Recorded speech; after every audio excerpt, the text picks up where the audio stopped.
Bienvenue au Théâtre de la Parenthèse. Merci d'être venus aussi nombreux. Nouvelle génération, le pari de la parité.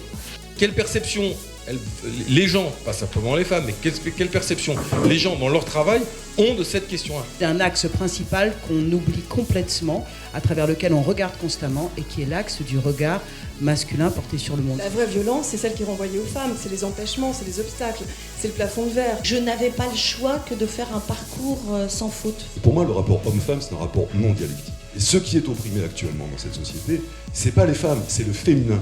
Mais il y a du féminin chez les hommes. C'est tout aussi passionnant d'avoir affaire à une écriture masculine parlant de l'homme, de son intimité, de son rapport au sexe, à la femme. Que vous ayez une sexuation masculine, ça ne nous intéresse pas. Quand on entend Luc Bondy qui dit moi j'ai plein de femmes voilà, à la caisse, à l'administration, relations publiques, etc. Effectivement, nous sommes une société complètement machiste et comment faire en sorte pour faire évoluer les choses, comment faire évoluer les choses à partir de là? Il ne s'agit absolument pas de pouvoir. Il s'agit d'humanité. La question, c'était de changer la société. C'était de changer la société. C'était pas de revendiquer le mariage pour tous ou de revendiquer la question de la place des femmes. Et je pense que si on le fait pas avec brutalité, donc encore une fois, servons-nous de l'époque dans laquelle nous vivons. Les dispositions qui ne coûtent rien, ce gouvernement est capable de les mettre en œuvre.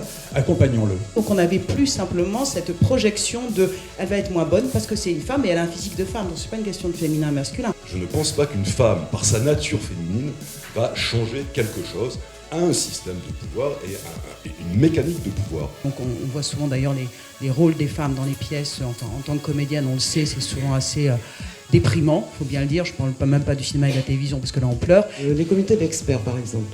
Alors dans le cinéma, ça y est, le comité est paritaire.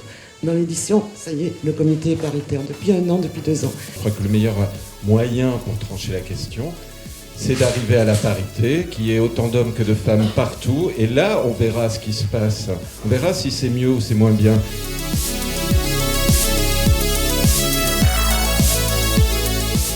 C'est un débat qui est évidemment intéressant. J'ai fait la même formation que les filles. Et oui, on était plus de nanas et ça me pose la question de me dire pourquoi est-ce qu'il y a plus de mecs, si tu veux, qui sont à la direction.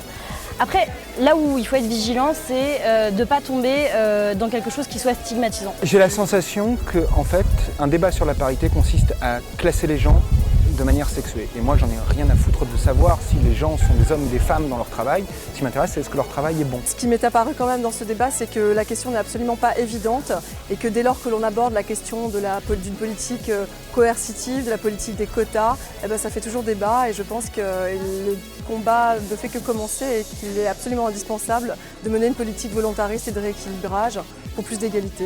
Contrairement à ce qui a pu être dit, je pense qu'il y a au cinéma, à la télévision et dans le milieu du spectacle vivant, des gens en tout cas des hommes qui font pour les femmes. Je suis super contente et je repars avec plein de questions dans la tête.